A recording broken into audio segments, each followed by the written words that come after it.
Hey, what's going on, everyone? I am back for another Slim Sports interview. And as always, I'm your host, Jay Slim.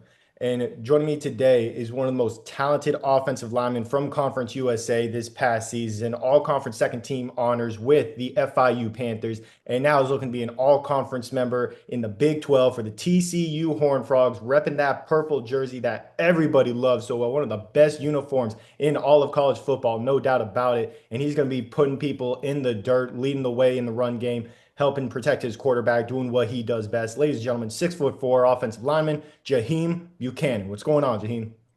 What's up? What's up? What's up? Hey, How you excited to get you doing? back on, man. You had you on a year ago after you had a breakout first year for FIU. You were a starter as a redshirt freshman, showed people what you were able to do, had to play all across the offensive line, got some great experience, and that had helped you do some great stuff this past season for the Panthers. Obviously, able to go off, earn those all conference honors, help FIU back to being bowl eligible. And you've been able to rack up some great accolades and help this team to a lot of success. And I want to talk about some of those accolades and the success that you have had in a quick segment that I like to call Resume Rundown, where I'm going to show off nice little graphics showing off your resume, what you've done. Like I said before, All Conference USA second team in 2025. That's coming off of 2024. You were All Conference freshman team selection. Now you go off, you get All Conference honors once again. Help the team to the First Responder Bowl in 2025 for an offense that this offensive line played a very key contribution in the run game. You guys were top five in Conference USA in the run game, led by an amazing running back, but also you big boys up front doing what you do. And what's crazy is this team was just, there were so many new pieces.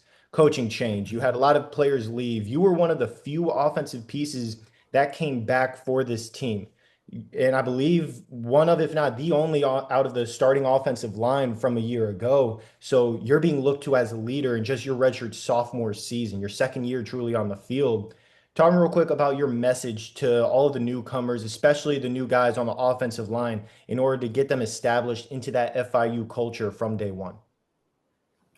The biggest thing you wanted to build was unity. We wanted to tell them that the closest team, the closest unit is always going to like work together. As an offensive line, we're five, but we're one. You know what I'm saying? So we all gotta work off each other. So our biggest message for this season was unity. Definitely, just coming together. There you go, man. I mean, that's spoken like a true veteran right there. And obviously, TCU is going to love that out of you. We're five individuals, but we're one offensive line. So we got to do our part. Obviously, you guys were able to do that, especially under brand new leadership in head coach Willie Simmons. I believe he came from Duke as one of their key coaches over there. So he's coming from the power forward level. He's coming in treating you guys like those type of athletes because he knows what you guys are capable of. Talking real quick about the impact that he had, being able to help transform a team that had struggles in 2024 to now being able to be bowl eligible in 2025. Hey, shout out Shotgun Willie, man. Coach Simmons, he amazing, man. He's an amazing person, amazing coach. He definitely helped us a lot with allowing us to be ourselves. He brought the fun back to football, and I forever thank him for that. He just you can be yourself with him, man. You can joke with him. He'll joke back. He's relatable, and he really allowing us to just step out of our shell, make those mistakes, and learn from them, and be ourselves is what really like led the team to the place we got. Hey, absolutely. Shout out Shotgun. Hey, shout out Shotgun Willie. I love that nickname, by the way. That is awesome. And obviously, he was able to help you guys just be yourselves. When you can be yourselves, you perform at a higher level. That's awesome for you. Obviously, that's why you had the success that you did. And you were able to perform at a high level, primarily at left guard, a little bit at center as that backup center, where a year ago in 2024, you would be at left guard, then center, then right guard, and you played the tackle position here and there. And you were just all across the old line, but that's great experience for a young guy like yourself to get moving forward in case you have those situations. But now you're able to focus primarily on that one spot in the offensive line. How would you say that experience from the 2024 season, having to play in all those different spots, led to the consistency at the successfulness that you had at that left guard position? I would say like there's knowledge and reps. So just me getting all those reps my freshman year, my redshirt freshman year, just kind of helped me see the game differently. It slowed the game down a lot for me my redshirt sophomore year. So just I was able to see different like details and stances and different alignment and backers that helped me kind of like understand this might happen. So I would just say just the reps, man, just getting reps all together just helped my football IQ. There you go. Able to recognize a whole lot, and you were able to recognize whenever you got a chance to put someone in the dirt. And we are going to show some of these clips off in a nice little segment that we got to do last year. And you know, I love showing off highlights, but O linemen, they are the most fun that I have when I get to look at you guys putting people in the ground. And we're going to get into that in a segment I like to call Make That Play, where once again, I went through the film and I put together what I felt like were your top three plays from this past season. But obviously, as you will know, I'm just a stats guy. I'm just a fan of the stands. You're the Yeah. one on the field doing what you do best. So, what would you say was your best play from this past season? Uh, my favorite play was we were playing Liberty going into the I think the fourth quarter or something like that, and we're in a full gap pro, and I left my guy, and I kind of was able to go hit the D tackle that was slanting on my center and pancake them. But I would say my best overall play was I had Penn State. I had a one-on-one block. It was third and long. Um, he tried to hit a spin move on me, and I was able to pancake him on third and long. Our quarterback stepped up in the pocket and was able to make a big play. So that was probably my best play for sure. Hey, well, it's funny enough that you mentioned the Penn State one because that's at number one on my list as well. But we're going to get Yeah. to that here in a sec because I got to start off at number three here, and that's your big block going against Middle Tennessee, where you ended Mhm. up moving up to the second level, getting a big time block on the linebacker against Middle Tennessee State. And you just cleared a huge gap for your running back to be able to make his way upfield, get a big time score in the fourth quarter for the Panthers. And that's all because you were able to get up there, use that IQ that you talked about, and boom, got that big time block. Number two, Delaware. You're going against Blue Hens, their first year at the FBS level. You said, let me introduce you to what it's like being in Conference USA.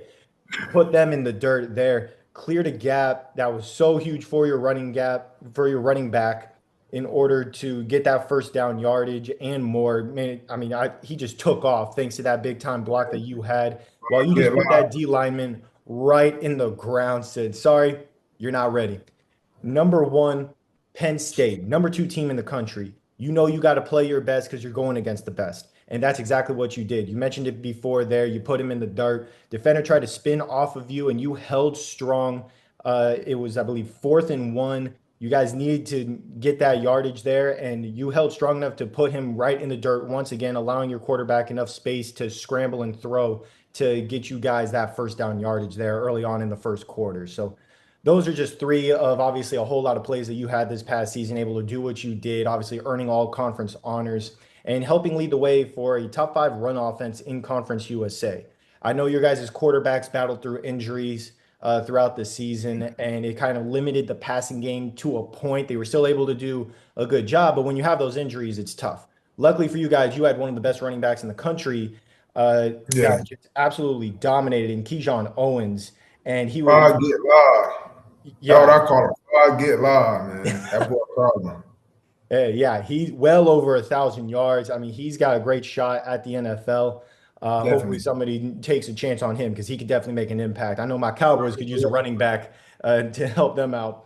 But talk to me real quick about the O line contribution there, because obviously, when you see the run game, everybody that's a fan, they're looking at the running back primarily. They're not recognizing the O line creating these gaps, helping to create the holes. I know the running back gives you guys credit, obviously. But talk to me real quick as one of those offensive linemen, what it went into your guys' contribution to lead the way for that run game.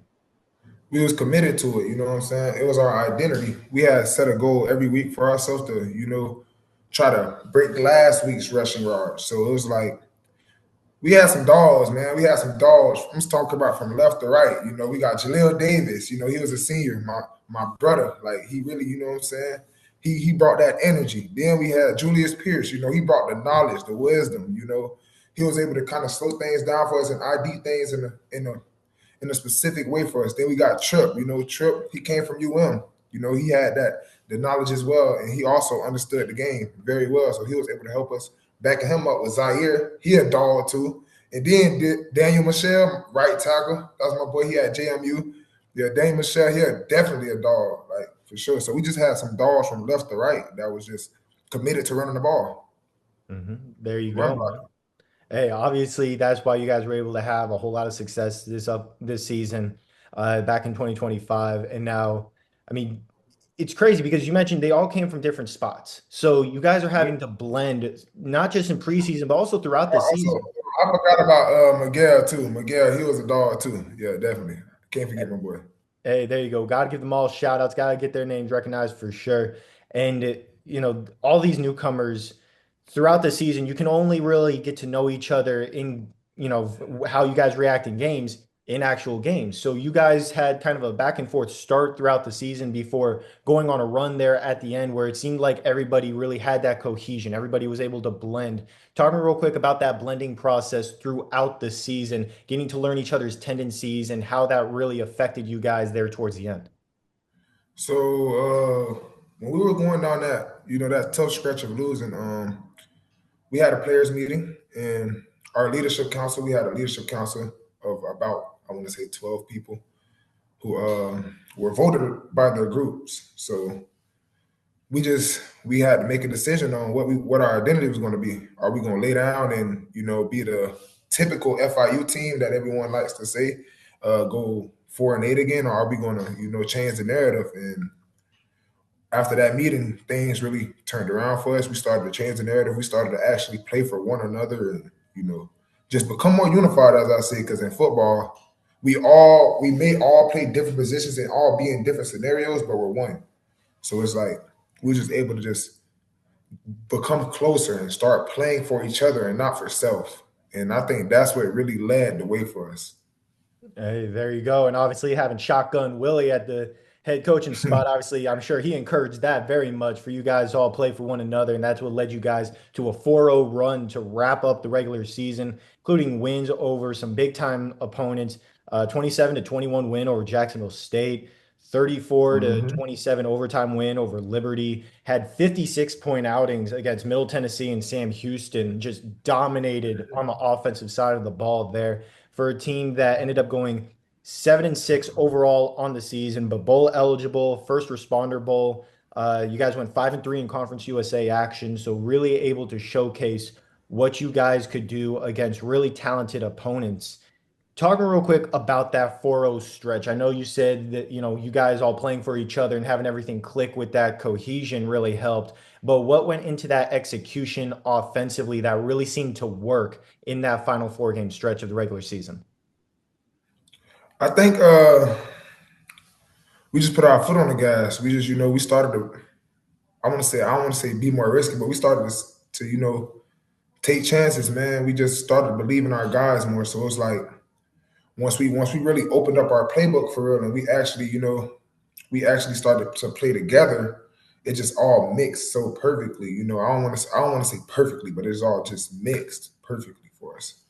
So it's like that's just really what happened. It just started to click. Everything just started to just make sense. Hey, there you go. What works, works. And obviously, you guys were able to do that. And it led you guys to a great year, really helped to reset the narrative for FIU football, like you talked about there.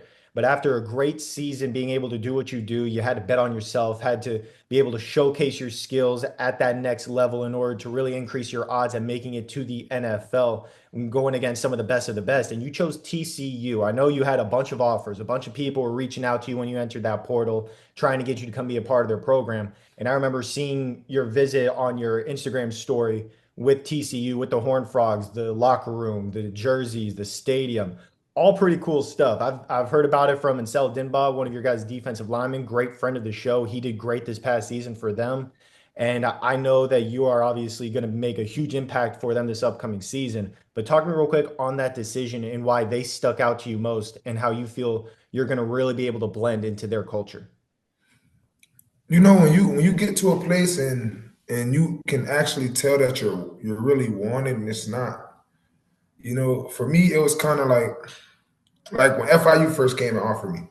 You know what I'm saying? I could feel the sense of family here. I can feel the sense of the energy in the air. And then we're in a great area. We're in Fort Worth, Texas. Like, where else would you want to really be? So it's just like when I got here and I was talking to the coaching staff and I just seen like how people interacted with each other, because you sit back and you read all those things, especially as an older guy, seeing bad stuff, seeing good stuff. So I just once I felt that sense of family, it just all started to make sense. Mhm. Hey, there you go, man. And obviously, they have a big time family culture, and Sel talked about it when I had him on earlier this season. And that's why they have so many talented players. They're bowl eligible every year. A couple years ago, they were in the national championship game doing Yeah, what they do. So hopefully, you guys can help lead them back to that in definitely, 2026. And I know you love shouting out your teammates. You did that with the O line for FIU, of and we talked course. about some of your teammates here already. But we're going to shout some more out in a segment that I like to call Who's Up Next, where you get a chance to shout some more people out, recommend them for the podcast to get them on, tell their story, talk about their career, just as you're doing now. So, who would you say, whether it's from FIU, TCU, or maybe somebody that's at another school entirely, who would you say is next up on the Some Sports podcast? For sure, you got to get Daniel Michelle on here. Definitely. He goes, like I say, he transferred to JMU, and I really know he's going to have a great season next season for sure. My boy Michael Rebez, he go to Cal. He transferred from FIU to Cal last season, and big things coming for him too, as well as Ashton Rivera over there at Cal with him. And then I gotta go back to my young boys at FIU. Akeem Neal is gonna be one of them ones for sure. Jeremy Smith is gonna be one of them ones for sure. So those are some guys you definitely want to touch base with because big household names coming soon for sure.